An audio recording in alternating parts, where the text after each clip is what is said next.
They're going to have a hard time buying a home. They're not going to be able to afford to have a family. Do you agree with that? Do you all agree with that? Well, largely. Okay. I mean, if they're studying sociology, they might not be able to find a job. Well, but I mean, fair enough. You're kind of proving that college is not really a good use of time. So for what it's if worth, the students Charlie, you're talking to can't find jobs, why are they learning from you? Sorry, for what it's worth, Charlie, I mostly don't teach sociology students. I mostly teach students from across campus who are interested in things like the environment and climate change. I teach very few sociology students. There's actually a lot of environmental science, engineering, even finance, more so, accounting. Yeah. A lot of people with the kinds of degrees that you think are very valuable. Anyway, they remain concerned. What I would love to hear from you, genuinely, is what you believe the Trump administration has done in these first 4 months that is making the economic futures of these young people better.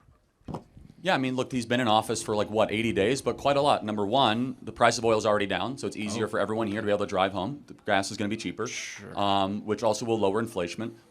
Number two, a tax bill will hopefully pass, which is no tax on tips, no tax on overtime, largest middle-class tax cut in history. Yeah. So everyone here that's going to have a job where overtime is incorporated, they'll be able to keep more of their money. Number three, we're opening up federal lands to build more homes, which is a great thing because home ownership is way inaccessible for a lot of people in this audience. And it's going to take some time. And one of the main reasons why President Trump won is because we were able to move the youth vote rather significantly and substantially because the Democrat Party, A, took younger voters for granted. I think we can agree on that. Absolutely. And B, they did not have an optimistic, hopeful agenda for home ownership, for getting married and having children in this country. So I would like to see the Trump administration go even further and make it so that every young person in this country can have accessibility to be able to own a home. I think they should prohibit major funds like BlackRock from buying up private family homes so that we have to compete against them. And I'll just do another thing I'm privately lobbying for and publicly, because I'll say it here, is I don't think the Chinese Communist Party should be able to buy up farmland in the western part of the United States. Absolutely. And with that, single-family homes. So that's just some of the ideas here. Sure. So can I respond? I actually agree with most of what you're saying. I'm not sure that opening up federal lands for housing is going to really solve our housing crisis. I'm not sure lowering the cost of gasoline is really going to deal with the other kinds of inflationary pressures that the Trump administration is putting on the economy, because you didn't really mention the most important thing that he's done, which is place massive tariffs on imports into the United States, which has caused retaliatory tariffs, which are putting economic pressures on American businesses. So it's not only actually jacking up the price, it's functionally a tax on all of us. We're all just going to pay extra for things that get imported. So there's inflation. But all of this conflict, the cost of living going up, the pressure is being put on businesses also means that the odds of a recession are also going up. By every estimate, not just academic economists, but economists from the government, as well as economists who are working in finance or in the private sector. How do you reconcile the increasing cost of living, the odds of a recession, with the idea that the Trump administration is making the economic futures of young people better? Yeah, I mean, first and foremost, I fully acknowledge that what we inherited from Joe Biden was, no, I mean, of course, you inherit. You want me to prove to you how bad the economy was we inherited? Sorry, just you can laugh and chuckle. Real quick. I think that the problems facing the American economy are bipartisan. They've been caused by both parties over 40 years. Hold on, let me prove to you how that's not not a true. Biden problem. No, it's not an Obama problem. It's a Bush and Biden and Obama See, problem. No, hold on. Allow me to finish my point. Go for it. And the audience, your students, will teach you something. Is that okay? I would love that. Who had a stronger economy, Joe Biden or Donald Trump's first term?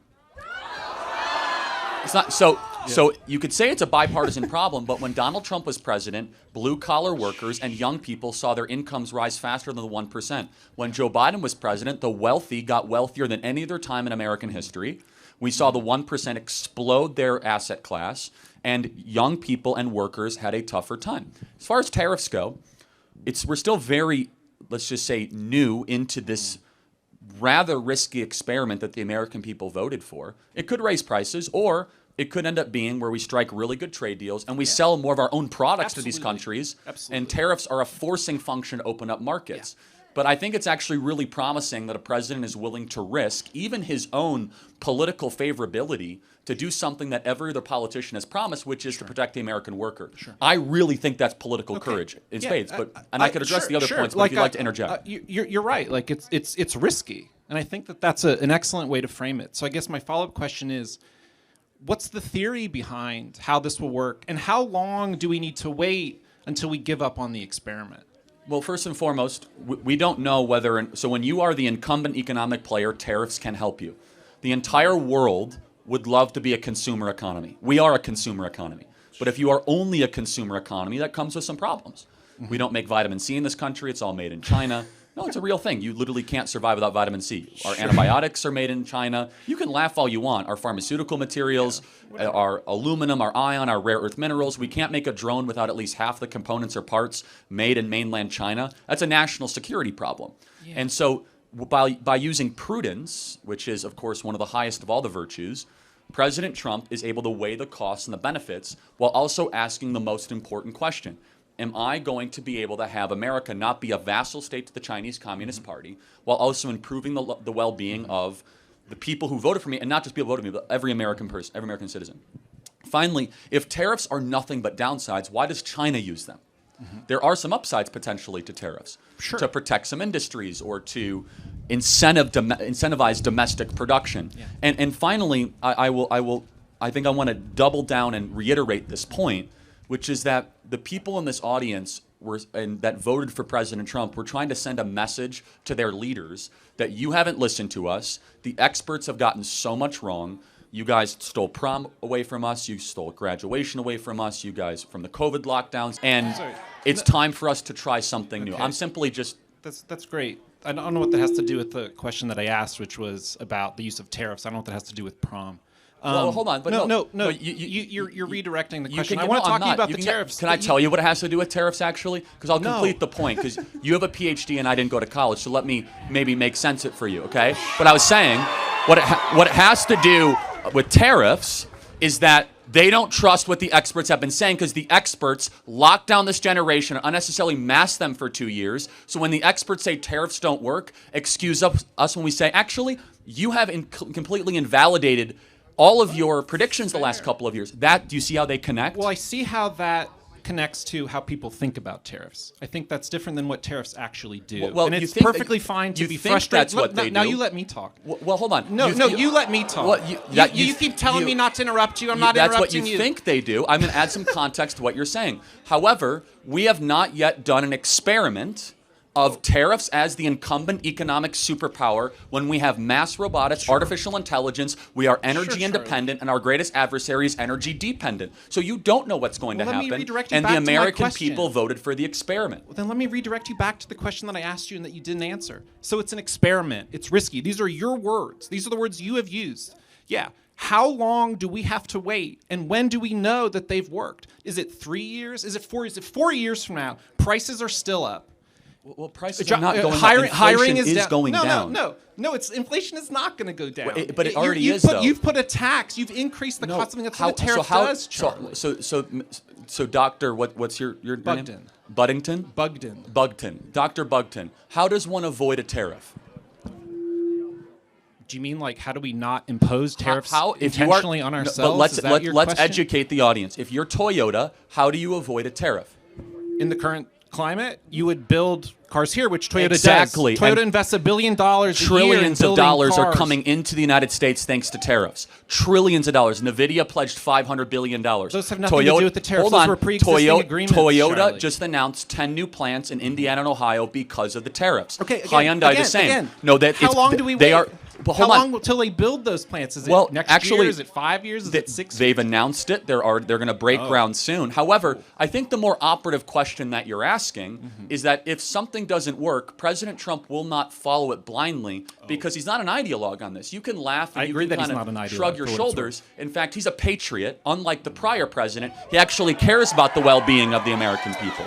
And so if what he is doing with tariffs start to have overwhelming evidence that it's not working for the American people, then he will pivot or adjust. But let me tell you the other component. We're about to pass a massive tax bill in conjunction with the tariff strategy that will make us the most desirable market on the planet to do business. The American worker is about to take more money home than they ever have in the last 50 years. Again, no tax on tips, no tax on Social Security, no tax on overtime. We're going to have a massive middle-class tax cut, an expanded child tax credit, things that the Democrats and Joe Biden refuse to do. President Trump is going to deliver in massive numbers. So I would like to say, despite what the experts say, oh, there's a recession coming, it might be true, but again, this is the same expert class that has completely lost any credibility with the American people the last couple of years. President Trump's been in office for 80 days. Remember when everyone was complaining about the price of eggs? Well, the price of eggs has gone down. The price of oil has gone down dramatically, like $20 a barrel. Give President Trump some time. And by the way, it only took him 10 days to solve the border crisis. Turns out we did not need a border bill. We just needed a new president to secure the southern border.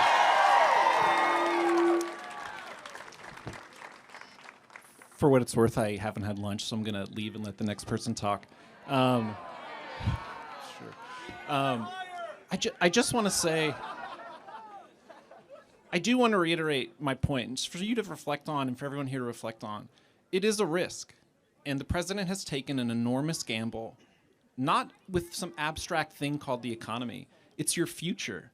It's your jobs. It's your ability to get hired. It's the ability to buy a house and have kids. No, you know who took the biggest? I got to interject. And all you need to do, all that anyone should really bother doing, is not to fight about it, but to just pay attention to what actually happens and to reflect on whether what Charlie said is true, that this president is actually a patriot and is actually adapting and is actually doing things to make your life better. Okay? Yes, and they voted for him for a reason, because they saw his first term and how well he did and how Joe Biden destroyed the country intentionally.